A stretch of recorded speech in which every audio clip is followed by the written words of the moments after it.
کل میرے بھائی کی شادی ہوئی تھی اور صبح سے اماں مجھے بول رہی تھی کہ جا کر کنویں سے پانی لے کر آ، لیکن میرا دل نہیں چاہ رہا تھا کیونکہ کل سے بھنگڑا کر کے میرا پورا جسم دکھ رہا تھا۔ شاید مجھے بخار بھی ہو چکا تھا، لیکن اماں کی یہی بات تھی کہ گھر میں مہمان ہیں اور پینے کے لیے پانی نہیں ہے، تو جا۔ اماں کی بات ٹالتے ٹالتے تقریباً 11 بج گئے۔ جب میں منہ بناتی اٹھ کھڑی ہوئی، مجھے بہت غصہ آ رہا تھا۔ میں نے اپنی ایک کزن کو اپنے ساتھ چلنے کا بولا تو وہ فوراً چلنے کے لیے تیار ہو گئی۔ یہ دیکھ کر میں بڑی خوش ہوئی کہ چلو کم از کم 2 گھڑے مجھے ایک ساتھ تو نہیں اٹھانے پڑیں گے، ایک وہ پکڑ لے گی اور ایک میں۔ ہم دونوں گھڑے لے کر کنویں کی جانب چل پڑے۔ ویسے بھی صحرا میں بے حد گرمی ہوتی ہے۔ پہلے ہمیشہ میں 6 بجے ہی اٹھ کر پانی لے آتی تھی، لیکن آج چونکہ طبیعت ٹھیک نہیں تھی تبھی مجھے اتنی دیر ہو گئی۔ گرمی کی وجہ سے چلنا بھی محال تھا۔ 11 بجے کے چلے کرتے کرتے ہم 12 بجے جا کر کنویں پر پہنچے۔ ایک تو باتیں بھی کرتے جا رہے تھے، دوسرا ہماری رفتار بھی کم تھی۔ اس وقت کنویں پر کوئی بھی موجود نہیں تھا، حالانکہ 6 بجے جب میں پانی لینے جاتی ہوں تو اچھا خاصا رش وہاں پر موجود ہوتا ہے۔ گھنگرو نے پانی نکالنا شروع کر دیا، جبکہ وہ پانی تھوڑا تھوڑا کر کے میں گھڑے میں بھرنے لگی۔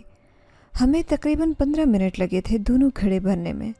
جیسے ہی ان گھڑوں کو اٹھا کر ہم لوگ واپس آنے لگے تو پتہ نہیں کہاں سے ایک مرد ہمارے سامنے آ گیا۔ اس نے وہی صحرائی علاقوں کا روایتی لباس پہن رکھا تھا، کھلے چوڑے پائچے والی شلوار، اوپر چھوٹی سی قمیض جو دکھنے میں ایک فراک کی شکل کی لگتی تھی۔ دیکھنے میں وہ ہماری آبادی کا نہیں لگتا تھا۔ میں اسے نظر انداز کر کے جانے لگی تو وہ گھنگرو کو روک کر بولا، یہ کون ہے؟ اس بات پر میں اور گھنگرو حیرت سے اس لڑکے کو دیکھنے لگے۔ کون ہے کیا مطلب؟ تم کون ہو؟ میں تمہیں بھی نہیں جانتی۔ گھنگرو نے عجیب سی نظروں سے اسے دیکھتے ہوئے کہا۔ اچانک میں نے دیکھا کہ گھنگرو کافی ڈر چکی تھی۔ کبھی وہ مجھے دیکھتی اور کبھی اس مرد کو، جیسے وہ اسے جانتی ہو لیکن انجان بننے کی کوشش کر رہی ہو۔ کیا تم مجھے نہیں جانتی؟ ایک دم سے وہ آدمی زمائنی انداز میں بولتا ہوا گھنگرو کے قریب ہوا۔ وہ جیسے ہی آگے ہوا تو گھنگرو میری جانب بڑھی۔ وہ کافی گھبرائی ہوئی لگ رہی تھی، بار بار گردن موڑ کر ارد گرد دیکھ رہی تھی۔ گھنگرو کون ہے یہ؟ جانتی ہو تو بتا دو، میں نے نرمی سے اس کو پکڑتے ہوئے کہا۔ پارو چلو، ہمیں یہاں سے جانا ہے، جتنی جلدی ہو نکلو۔ پتہ نہیں کون ہے، یہ دیکھو دور دور تک کوئی بھی نہیں ہے، وہ دھیرے سے میرے کان کے قریب ہو کر بولی۔ میں نے واضح طور پر محسوس کر لیا کہ اس کی آواز کانپ رہی تھی۔ صرف اتنا نہیں، اس کے ہاتھ بھی دھیرے دھیرے لرز رہے تھے، کیونکہ میں نے اس کی کلائی تھام رکھی تھی اور مجھے یہ بات اچھی طرح سے محسوس ہو رہی تھی۔ وہ مجھے لے کر وہاں سے جانے لگی تو ہمارا گھڑا گر کر ٹوٹ گیا۔ مجھے بہت دکھ ہوا۔ میں نے گھور کر گھنگرو کو دیکھا تو وہ ابھی بھی گھبرائی ہوئی تھی۔ گھنگرو، گھر میں کتنے مہمان ہیں اور تم نے ایک گھڑا توڑ دیا؟ ماں میں دیکھنا دوبارہ بھیجے گی پانی لینے کے لیے۔ پارو ابھی میں بتا رہی ہوں، چلو یہاں سے، مجھے ڈر لگ رہا ہے۔ جلدی سے یہ کہتے ہوئے اس کی آنکھوں سے پانی نکلنے لگا، جیسے وہ رو رہی ہو، جبکہ وہ آدمی اپنی پرانی جگہ پر کھڑے ہو کر بڑے سکون سے سینے پر ہاتھ باندھے ہمیں دیکھ رہا تھا۔ اپنی کزن کی حالت دیکھ کر مجھے بہت دکھ ہوا۔ میں ڈرپوک نہیں تھی، تبھی اپنا گھڑا نیچے رکھ کر اس آدمی کے عین برابر جا کھڑی ہوئی اور سختی سے بولی، بھائی کون ہو تم؟ کیا چاہیے تمہیں؟ کیوں ہمیں خواہ تنگ کر رہے ہو؟ میں نے تو صرف یہ پوچھا ہے کہ کون ہو تم، اور وہ بھی گھنگرو سے۔ تم سے تو میں نے کوئی بات نہیں کی، وہ انتہائی ڈھٹائی سے کہتے ہوئے مسکرایا۔ سچ کہوں تو اس پر یہ مسکراہٹ بہت زیادہ جچ رہی تھی، کیونکہ وہ بہت پیارا تھا۔ ایک لمحے کے لیے تو مجھے بہت عجیب سا لگا۔ تم کون ہو؟ تم بتاؤ پہلے تو کبھی ہم نے تمہیں اپنی آبادی میں نہیں دیکھا، اب کہاں سے آئے ہو؟ کیا تم کوئی مسافر ہو؟ ہاں، مسافر ہے سمجھ لو۔ چلو بھائی، جو بھی ہو، تم ہماری جان چھوڑو، جاؤ یہاں سے، ہمارے گھر میں مہمان پانی کو ترستے ہوئے ہیں۔ یہ کہہ کر میں واپسی کے لیے مڑی تو کچھ عجیب ہوا۔ اچانک ہی آندھی آنے لگی۔ حالانکہ بھری دوپہر کا وقت تھا اور دوپہر کے وقت صحرا میں آندھیاں بے حد کم آتی ہیں۔ میں نے مڑ کر اس لڑکے کو دیکھا جو بڑی عجیب نگاہوں سے ہم دونوں کو گھور رہا تھا۔ نکاح کرو گی مجھ سے؟ بالآخر اس نے وہ جملہ بولا جس پر واقعی میں مجھے غصہ آ گیا۔ میں نے جلدی سے اسے مڑ کر دیکھا تو تبھی گھنگرو بھاگتی ہوئی آگے آئی اور میرا ہاتھ تھام کر اپنے ساتھ لے گئی، جبکہ میں اسے روک رہی تھی۔ ایک دفعہ مجھے چھوڑ دو، اس لڑکے سے میں حساب کتاب کر لوں، لیکن اس کی گرفت میری کلائی پر بہت مضبوط تھی۔ وہ میرا ہاتھ چھوڑ ہی نہیں پا رہی تھی، جبکہ میں نے بہت کوشش کی مگر ناکام رہی۔ ہمارے گڑے بھی وہیں کنویں کے پاس رہ چکے تھے، ایک تو ٹوٹ چکا تھا جبکہ دوسرا ویسے ہی میں نے زمین پر رکھا تھا کہ اٹھا لوں گی، مگر نہیں اٹھا پائی۔ پورے راستے میں بولتی رہی مگر گھنگرو خاموش رہی، اس نے ایک لفظ بھی ادا نہیں کیا تھا۔ جب ہم گھر کے قریب پہنچے تو میں نے ایک جھٹکے سے اس سے اپنی کلائی چھڑوا لی اور کہا، کیا بدتمیزی ہے، یہ کیوں لے کر آئی ہو؟ مجھے وہاں سے ایسے کیوں لائی ہو؟ پارو سمجھدار بن، اگر وہ کچھ کر دیتا تو پھر کر دیتا، اس کا دماغ ٹھیک کر دیتی میں۔ ابا کہتے ہیں پوری آبادی میں سب سے اچھا غلیل کا نشانہ میرا ہے۔ تیرا دماغ خراب ہو چکا ہے، اب کہاں ہے تیرے پاس غلیل؟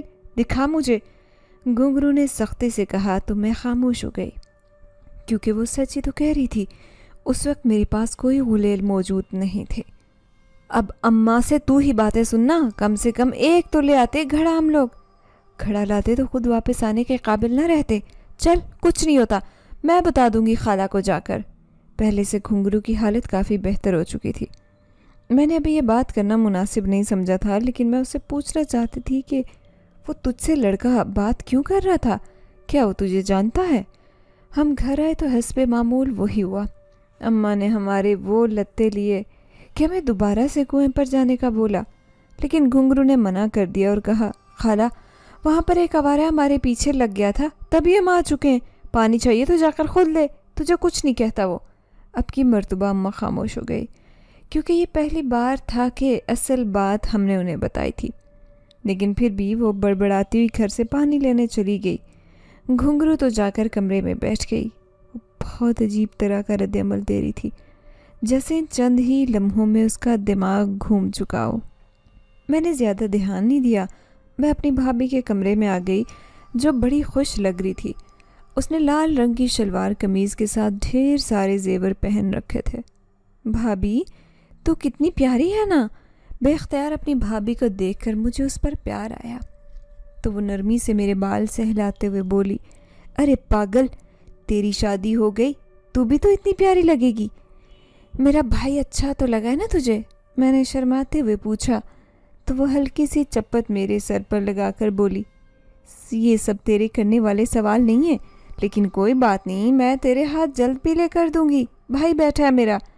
بھابھی نے مسکراتے ہوئے کہا تو مجھے بڑی شرم آئی، کیونکہ دیکھا تھا میں نے بھابھی کے بھائی کو شادی پر اور اچھا لگا تھا میرے دل کو وہ۔